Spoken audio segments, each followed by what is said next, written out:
Hi friends, hi masters. ముందుగా అందరికీ నా యొక్క హృదయపూర్వక నమస్కారాలు తెలియజేస్తున్నాను. మరి మనం స్వాధ్యాయం బుక్ రీడింగ్లో భాగంగా సాయి సచ్చరిత్ర నుంచి జ్ఞానాన్ని తీసుకుంటున్నాం కదా. మరి ఈరోజు కూడా స్టార్ట్ చేసుకుందామా? ఇంకా మరిన్ని లీలలతో ఎంతో జ్ఞానాన్ని తీసుకుందాం. మరి ధ్యానానికి సిద్ధమవుతూ ధ్యానంలో ఉంటూ జ్ఞానాన్ని తీసుకోవాల్సిందిగా మనస్ఫూర్తిగా కోరుకుంటున్నాను. మరి అందరూ సిద్ధమేనా? చక్కగా ఉన్న చోటనే స్థిరమైన సుఖ ఆసనములో కూర్చోండి.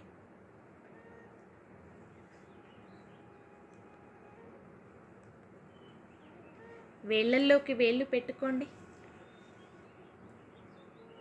మీ రెండు చేతుల్లో కలుపుకోండి. రెండు కాళ్ళను కూడా క్రాస్ చేసుకోండి. చక్కగా కళ్ళు రెండు ప్రశాంతమైన మనస్సుతో క్లోజ్ చేసుకోండి.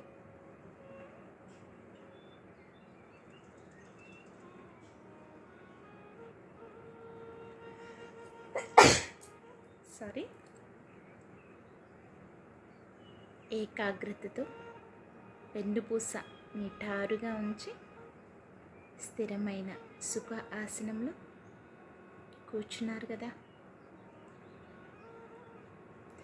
దీర్ఘ శ్వాసను తీసుకోండి.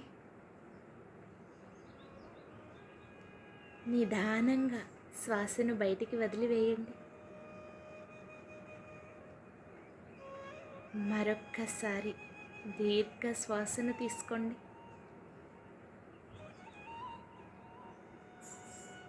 నిదానంగా శ్వాసను బయటికి వదిలివేయండి.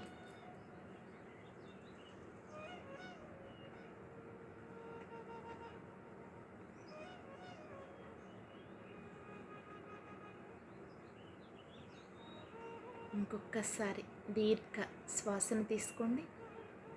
నిదానంగా శ్వాసను బయటికి వదిలివేయండి. చాలా తేలికగా అయిపోయింది కదా. మన శరీరం అంతా కూడా ఎంతో ప్రశాంతంగా ఉంది కదా. సహజంగా జరిగే శ్వాసని గమనిస్తూ శ్వాసతో అనుసంధానం అవుతూ అంతరంగంలోనికి ప్రయాణించండి. My dear masters and my dear friends,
my dear friends and my dear masters, అందరూ కూడా ధ్యానంలో ఉండండి. ఎవరు కూడా ఎట్టి పరిస్థితుల్లోనూ సెక్షన్ క్లోజ్ అయ్యే వరకు ధ్యానం నుంచి బయటికి రాకుండా ఉండాలని మనస్ఫూర్తిగా కోరుకుంటున్నాను. ఓం శ్రీ సాయినాథాయ నమః. శ్రీ సాయి సచ్చరిత్రము 38వ అధ్యాయము. ప్రస్తావన: బాబా వంటపాత్ర. నానాసాహెబ్ దేవాలయమును అగౌరవించుట. కాల ఒక గిన్నెడు మజ్జిగ. గత అధ్యాయములో బాబాగారి చావడి ఉత్సవమును వర్ణించితిమి. ఈ అధ్యాయంలో మనము బాబా వంటపాత్ర మొదలగు వానిని గూర్చి చదివెదము. ప్రస్తావన: ఓ సద్గురు సాయి, నీవు పావనమూర్తివి. ప్రపంచమంతటికి సంతోషమును ప్రసాదించితివి. భక్తులకు మేలు కలగచేసితివి. నీ పాదములనాశ్రయించిన వారి బాధలను తొలగించితివి. నిన్ను శరణుజొచ్చిన వారిని ఉదార స్వభావుడగుటచే వారిని పోషించి రక్షించెదవు. నీ భక్తుల కోరికలు నెరవేర్చుటకు, వారికి మేలు చేయుట కొరకు నీవవతరించెదవు. పవిత్రాత్మయను ద్రవసారమును బ్రహ్మమనేడి అచ్చులో పోయగా దాని నుండి యోగులలో నలంకారమగు సాయి వెడలెను. శ్రీ సాయి ఆత్మారాముడే. స్వచ్ఛమైన దైవికానందమునకు వారు పుట్టినిల్లు. జీవితేచ్ఛలన్నీయూ పొందినవారై వారు భక్తులను నిష్కాములను చేసి విముక్తులను చేసిరి.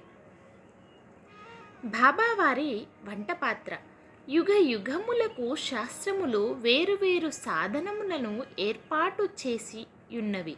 కృతయుగములో తపస్సు, త్రేతాయుగములో జ్ఞానము, ద్వాపర యుగములో యజ్ఞము, కలియుగములో దానము చెయ్యవలెనని శాస్త్రములు ఘోషించుచున్నవి. దానములన్నింటిలో అన్నదానమే శ్రేష్టమైనది. మధ్యాహ్నము 12 గంటలకు భోజనము దొరకనిచో మనము చాలా బాధపడెదము. అట్టి పరిస్థితుల్లో నితర జీవులు కూడా అట్లే బాధపడును. ఈ విషయము తెలిసి ఎవరైతే బీదలకు, ఆకలితో నున్నవారికి భోజనము పెట్టెదరో వారే గొప్ప దాతలు. తైత్రీయోపనిషత్తు ఇట్లు చెప్పుచున్నది: ఆహారమే పరబ్రహ్మ స్వరూపము. ఆహారము నుండియే సమస్త జీవులు ఉద్భవించినవి.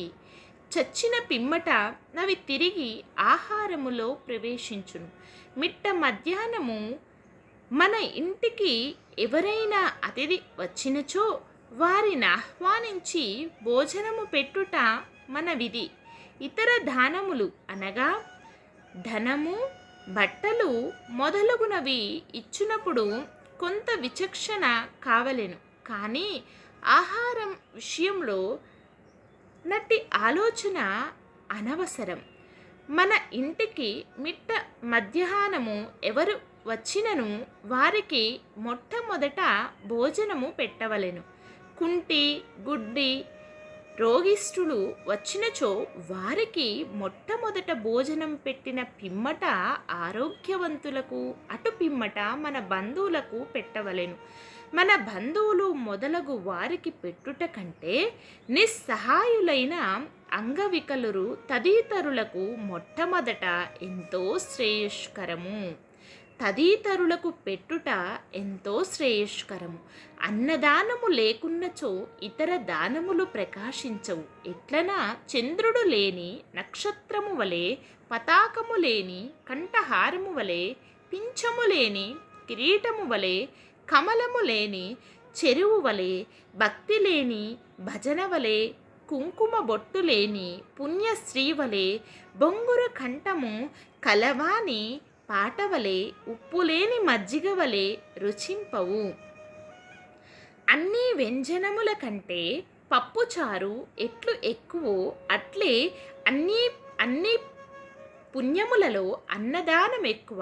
బాబా ఆహారము నెట్లు తయారు చేసి పంచిపెట్టుచుండును చూచెదము. బాబా కొరకు చాలా తక్కువ భోజనము కావలసి ఉండెను.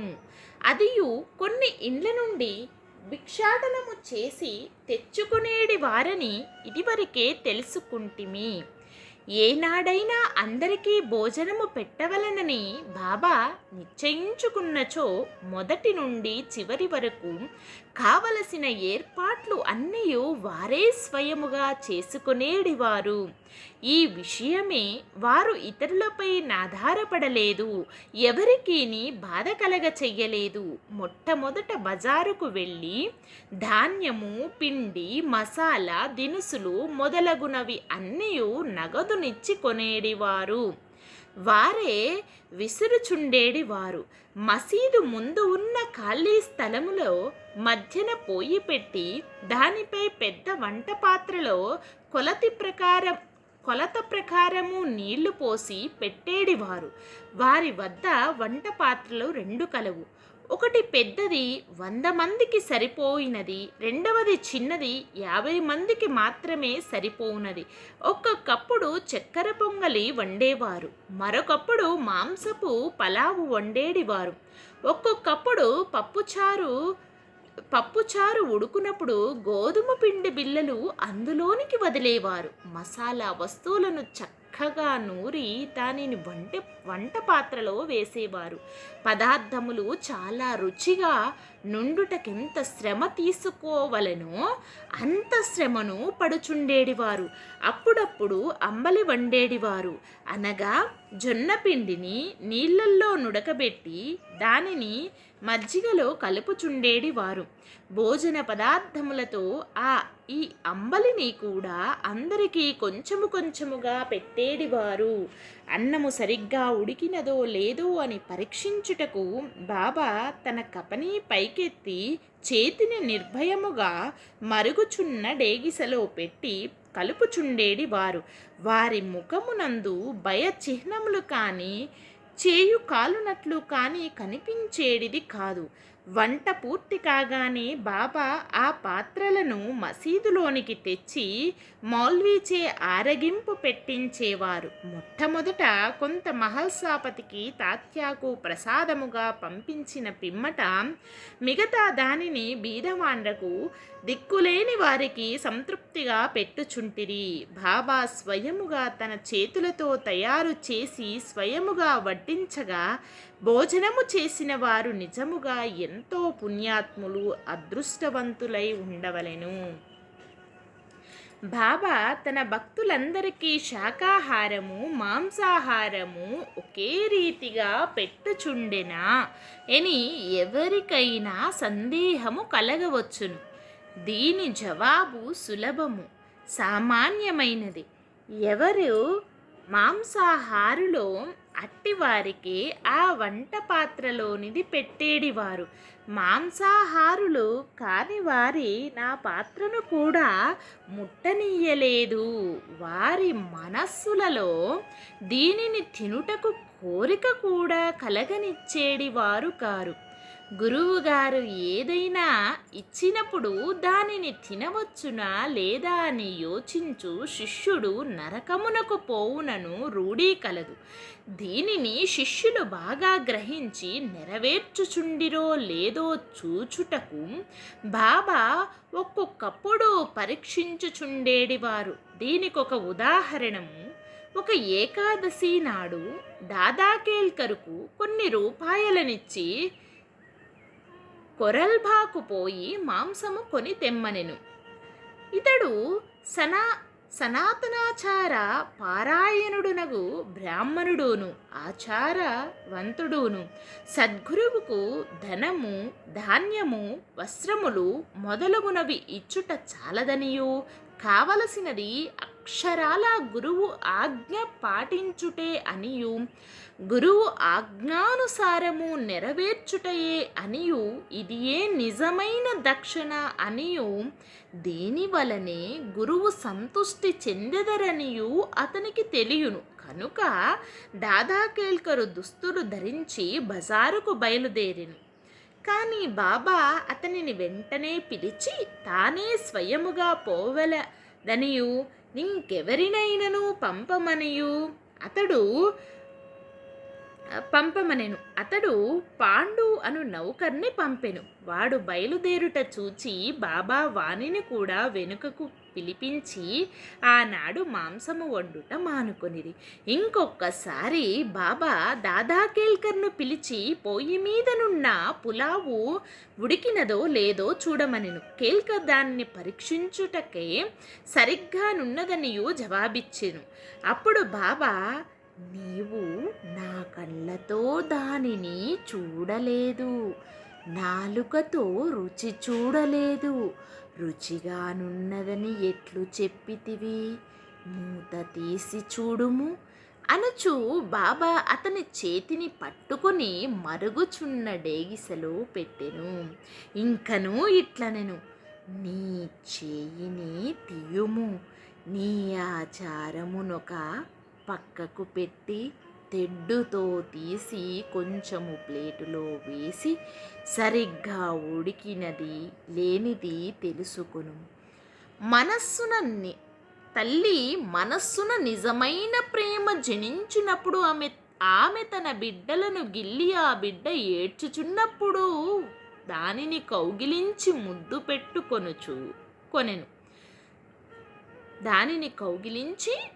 పెట్టుకొనెను. అట్లనే బాబా కూడా కన్న తల్లి వలె దాదా కేల్కర్ను ఈ విధముగా గిల్లెను. నిజముగా ఏ యోగి కానీ గురువు కానీ తన శిష్యునకు నిషిద్ధ ఆహారము తిని చెడిపొమ్మని చెప్పడు. ఈ విధముగా బాబా పులావు వండుట 1910వ సంవత్సరం వరకు జరుగుతుండేడిది. పూర్వము చెప్పిన రీతిగా దాసగను బాబా కీర్తిని తన హరికథల ద్వారా బొంబాయి రాష్ట్రములో వెల్లడి చేసెను. ఆ ప్రాంతము నుండి ప్రజలు తండోపతండములుగా షిరిడీకి వచ్చుచుండిరి.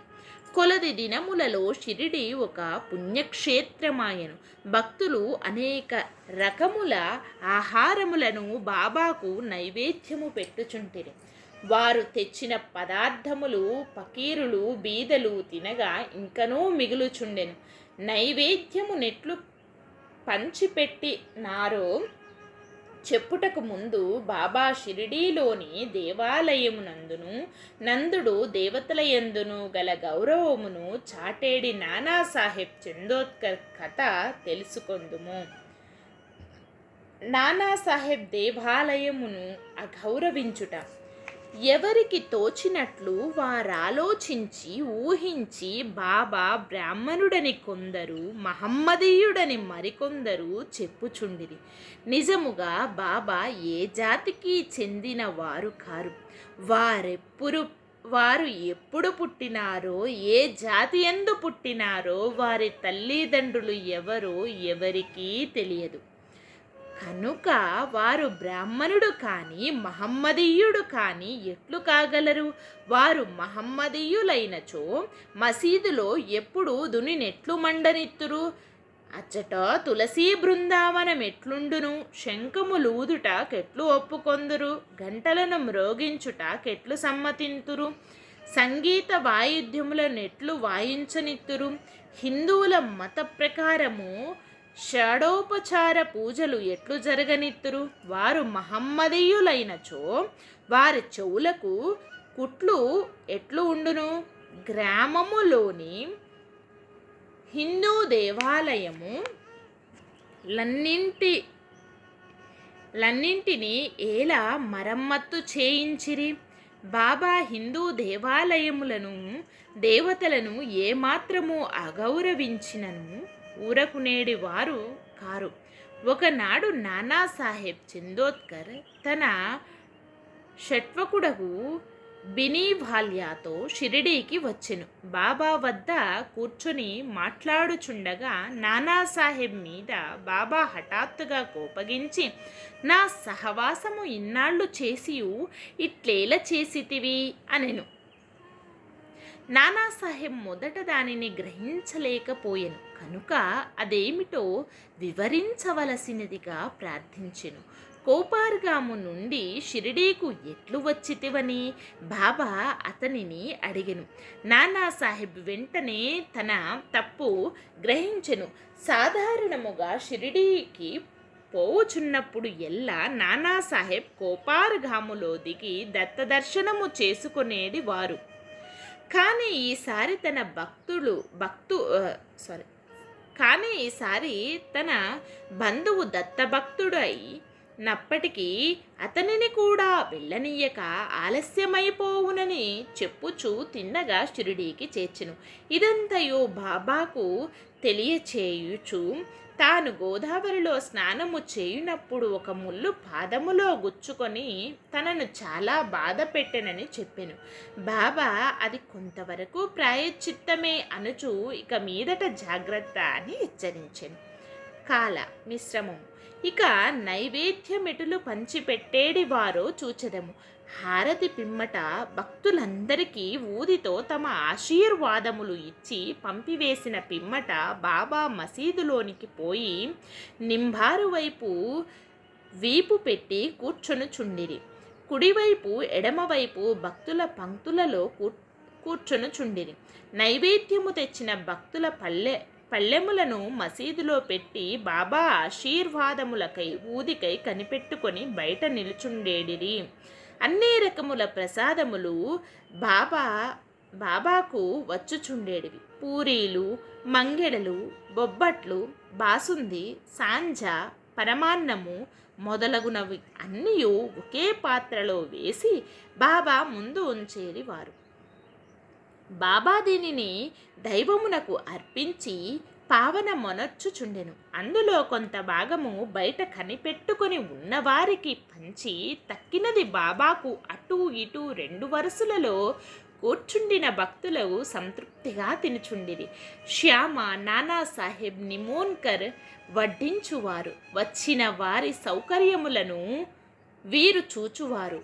వారా పని అతి జాగ్రత్తగాను ఇష్టముగాను చేయుచుండేది వారు. తిన్నట్టి ప్రతి రేణువు కూడా తృప్తియు సత్తువయు కలుగ చేయుచుండెను. అది అట్టి రుచి, ప్రేమ, శక్తి కలిగిన ఆహారము. అది సదా శుభ్రమైనది, పవిత్రమైనది. ఒక గిన్నెడు మజ్జిగ. ఒకనాడు హేమాత్ పంత్ మసీదులో అందరితో కడుపు నిండా తినెను. అట్టి సమయమున బాబా అతనికి ఒక గిన్నెడు మజ్జిగ తాగమని ఇచ్చెను. అది తెల్లగా చూచుటకు ఇంపుగా నుండెను. కానీ అతని కడుపులో ఖాళీ లేనట్లుండెను. కొంచెము పీల్చగా అది మిక్కిలి రుచిగా నుండెను. అతని గుంజాటనమును కనిపెట్టి బాబా అతనితో ఇట్లనెను, దానినంతయు తాగుము, నీకిక మీదట ఇట్టి అవకాశము దొరకదు. అతడు వెంటనే దానినంతయు తాగెను. బాబా పలుకులు సత్యమాయను. ఏలన త్వరలో బాబా సమాధి చెందిరి. పాఠకులారా, హేమాత్ పంతుకు మనము నిజముగా నమస్కరించవలెను. అతడు గిన్నెడు మజ్జిగను ప్రసాదముగా త్రాగెను. కానీ మనకు కావలసినంత అమృతమును బాబా లీలల రూపముగా నిచ్చెను. మనము ఈ అమృతమును గిన్నెలతో త్రాగి సంతుష్టి చెంది ఆనందించెదము కాక. 38వ అధ్యాయం సంపూర్ణం. సద్గురు శ్రీ సాయినాథర్పణమస్తు. శుభం భవతు. ఓం శ్రీ సాయినాథాయ నమః.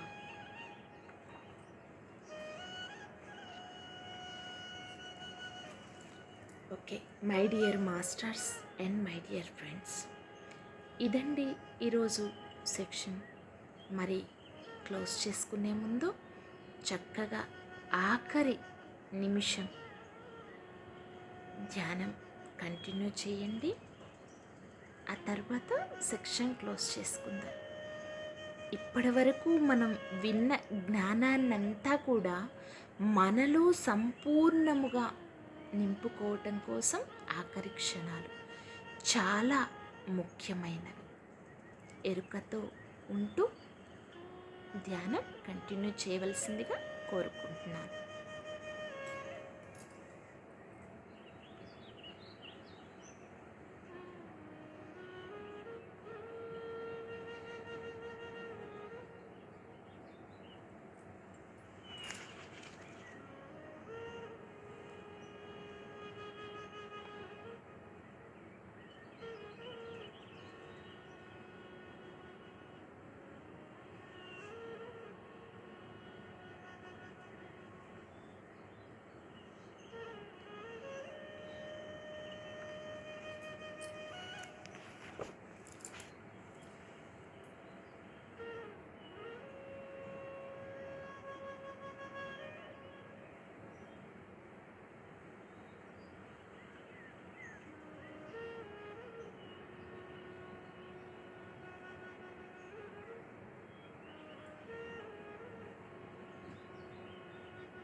Okay, my dear masters and my dear friends, నిదానంగా సహజ స్థితికి వస్తూ మీ రెండు చేతులను విడతీస్తూ మీ కంటి మీద పెట్టుకోండి.